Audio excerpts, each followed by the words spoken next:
Om Shanti. Good morning. साकार मुरली 7 नवंबर 2024। बाबा की मीठी मीठी मुरली हम मीठे मीठे बच्चों के मीठे मंथन के लिए। मंथन शुरू करने से पहले सतगुरु बाप दादा की शांति भरी किरणों के नीचे बैठ जाते हैं और अनुभव करते हैं कि मैं शांत स्वरूप आत्मा हूँ, शांति के सागर शिव बाबा की संतान हूँ। आज की साकार मुरली बाबा ने कहा, शिव बाबा आया है तुम्हारे साथ भंडारे भरपूर करने, इसलिए कहा भी जाता है भंडारा भरपूर कालकंटक दूर। तो कौन सा भंडारा शिव बाबा भरता है? किचन वाला भंडारा या कोई और भंडारा? उसकी हम गहराई में जाएंगे, उसको देखेंगे। बाबा ने कहा जो ज्ञानवान बच्चे हैं ना, उनकी बुद्धि में एक बात का निश्चय पक्का होगा, और वो बात है कि हमारा जो ड्रामा में पार्ट है ना, अविनाशी पार्ट जो नूंधा हुआ है, वो कभी घिसता मिटता नहीं है।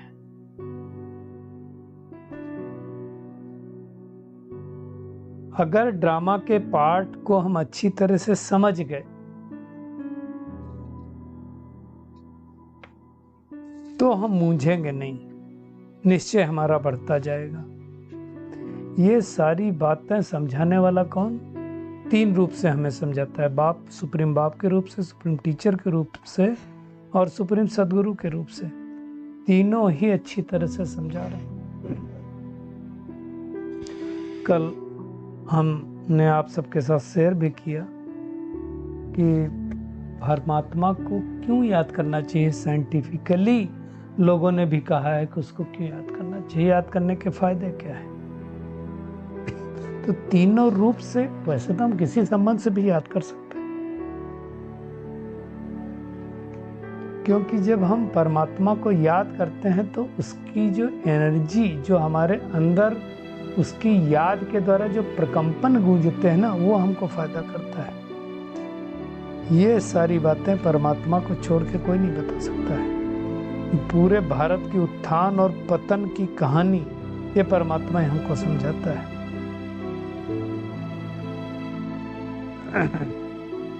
तो हमें क्या करना है? मेहनत करके कर्मातीत अवस्था को प्राप्त करना है। कैसे हम ब्राह्मण उत्थान और पतन में आए, है ना? शूद्र थे, फिर शूद्र से ब्राह्मण बने, ब्राह्मण से देवता बनेंगे, देवता से क्षत्रिय बनेंगे, क्षत्रिय से वैश्य बनेंगे और फिर शूद्र बनेंगे। इसके बारे में बाबा ने कहा। आज बाबा ने ज्ञान सूर्य, ज्ञान चंद्रमा और ज्ञान सितारों की भी बात की है। जैसे वो सूर्य और चंद्रमा और नक्षत्र होते हैं, उसकी भी बात की है। आज 3 मतें भी आई हैं, मनुष्य मत, ईश्वरीय मत और तीसरी है देवी देवताओं की मत। और श्री तो एक शिव बाबा है जो श्रेष्ठ देवता बनाता है, लेकिन दुनिया में तो लोग पता नहीं क्या क्या लिखते हैं।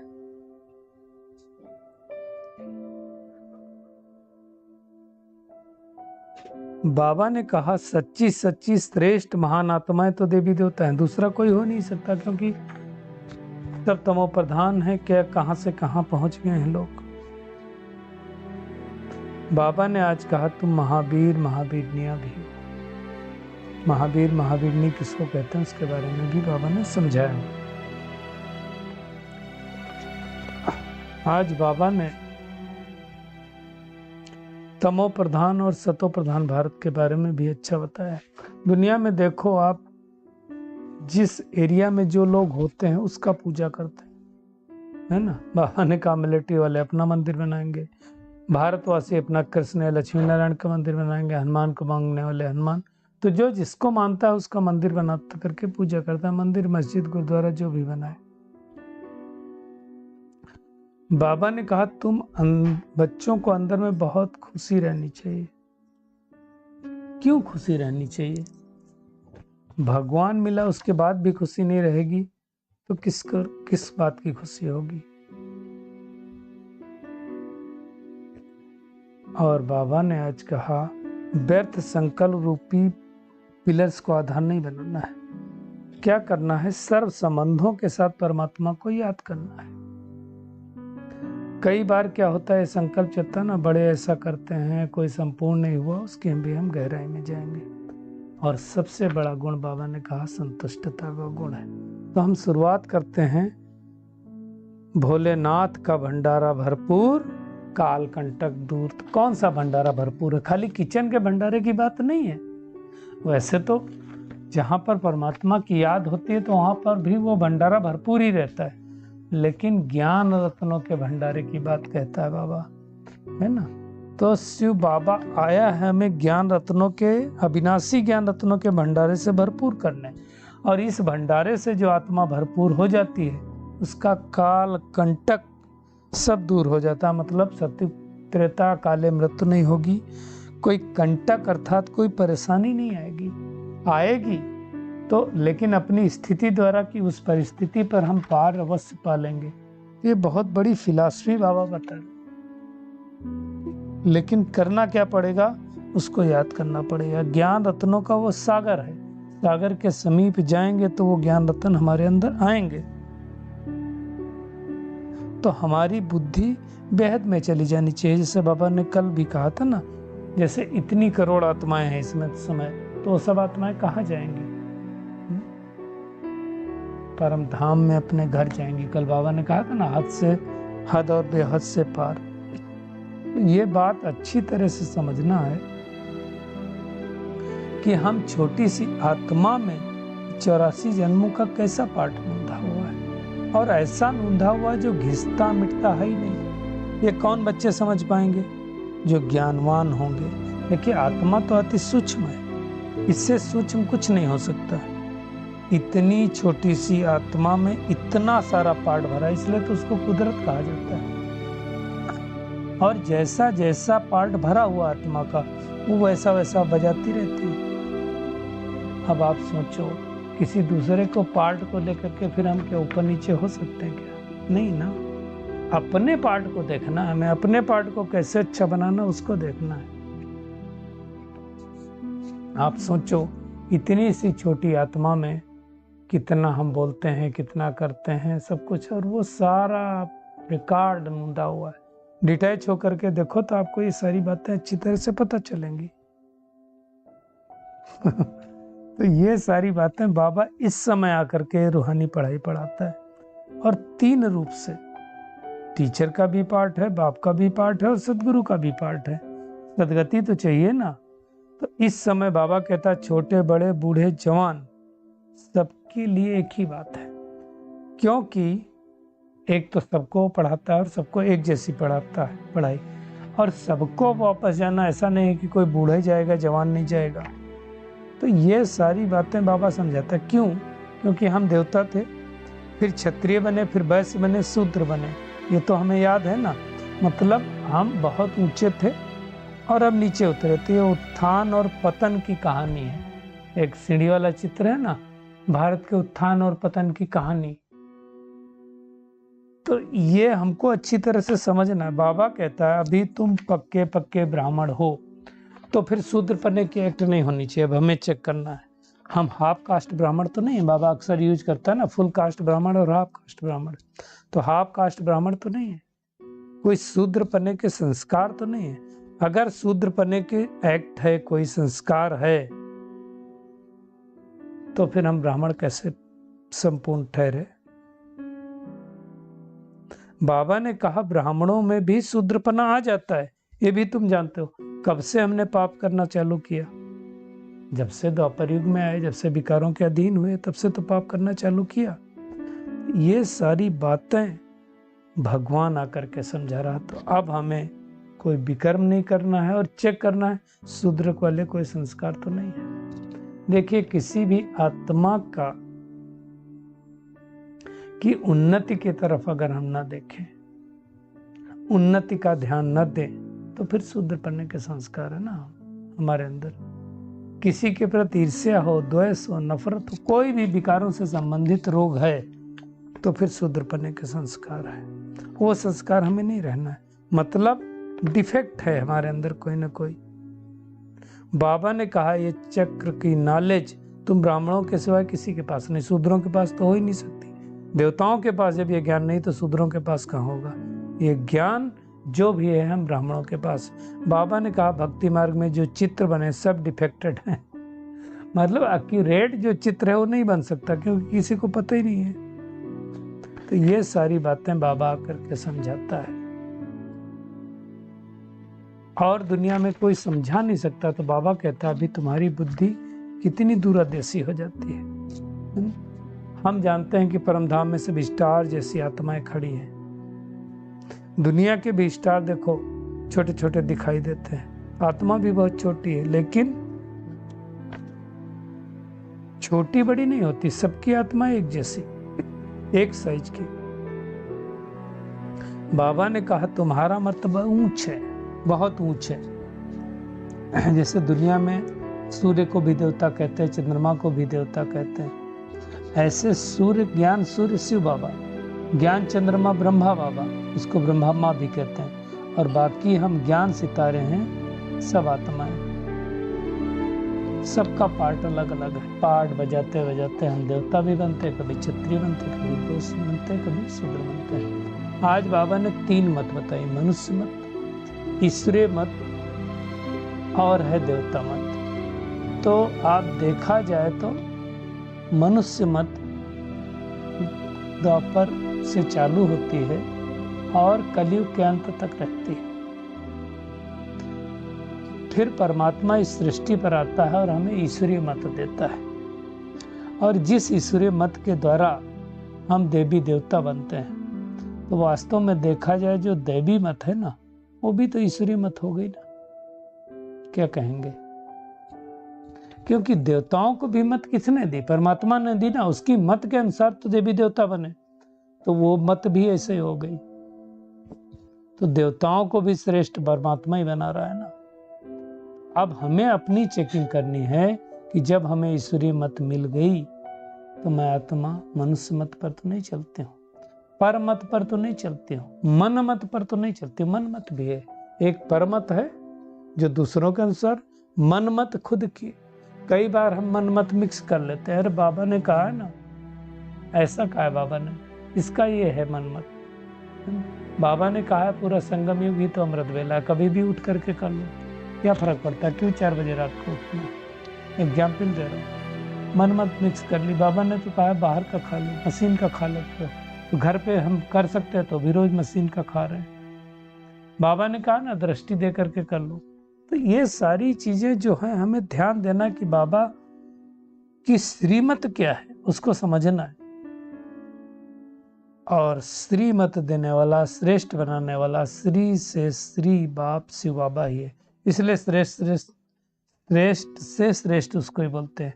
वही देवताओं को श्रेष्ठ बनाता है, इसलिए उनके आगे 2 श्री लगते हैं, शिव बाबा के आगे, और देवताओं के आगे श्री लगता है 1।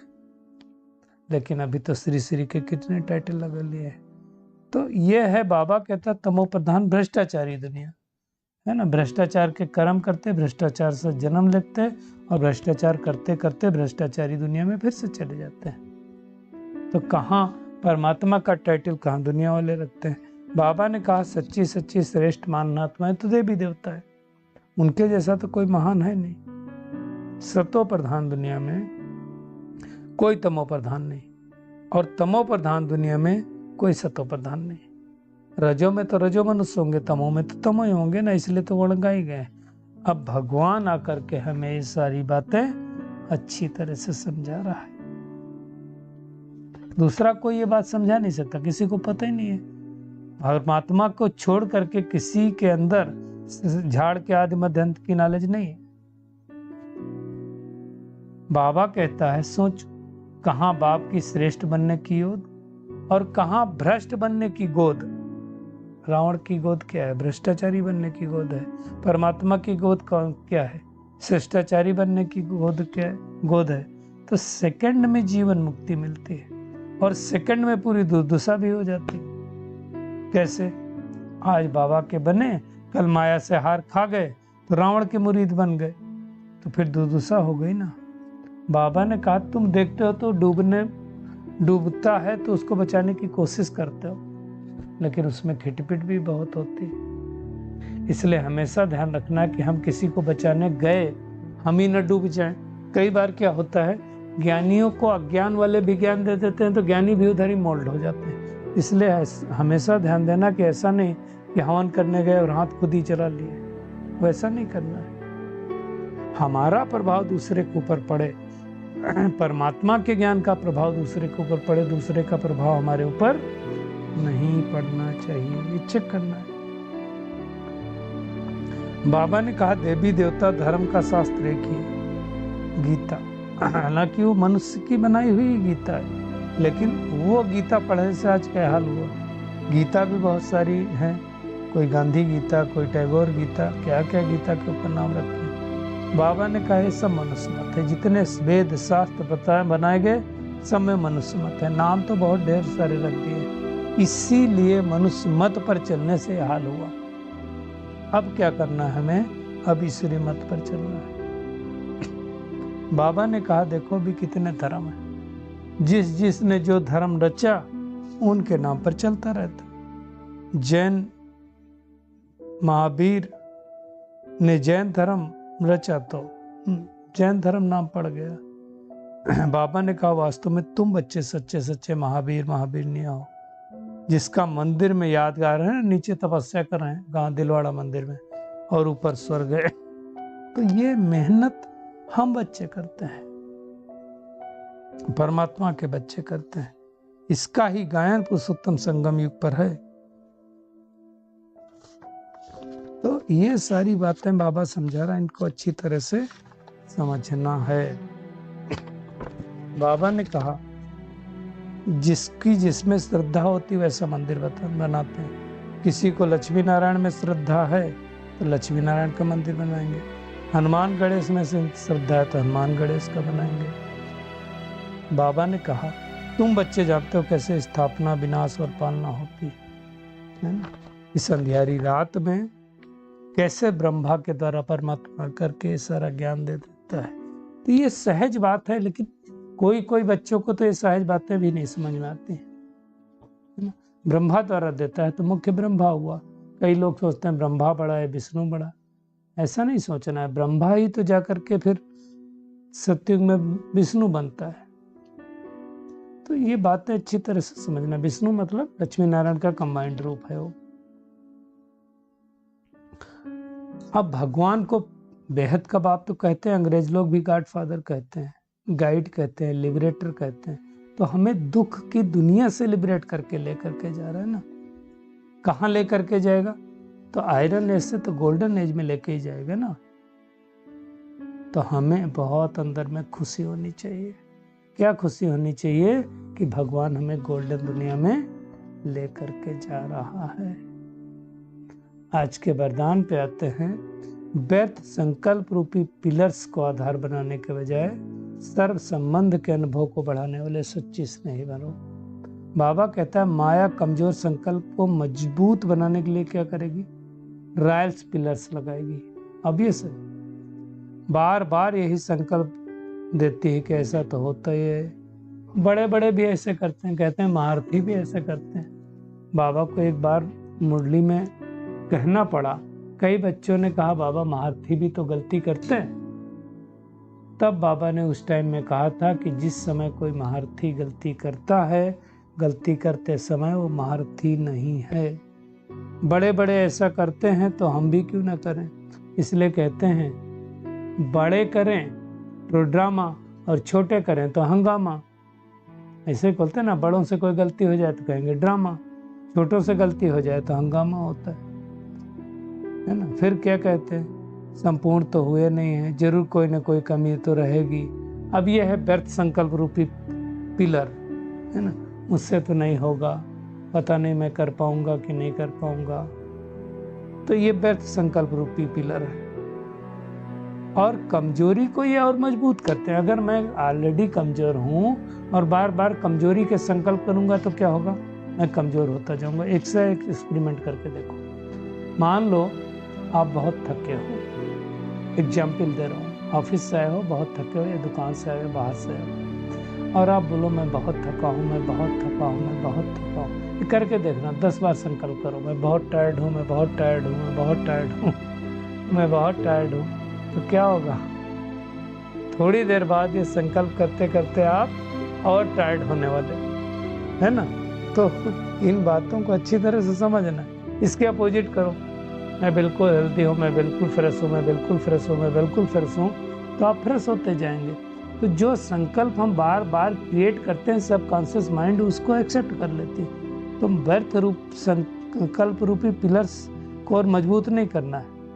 अब ऐसे पिलर्स का आधार लेने के बजाय क्या करना है, बाबा से सर्व संबंध जोड़ना है। कभी पिता का, कभी शिक्षक का, कभी सदगुरु का, कभी खुदा दोस्त का, कभी साजन का, कभी सर्जन का, कोई भी संबंध जोड़ सकते हैं। तब क्या होगा, हमें साकार रूप में भी साथ का अनुभव होगा उसको।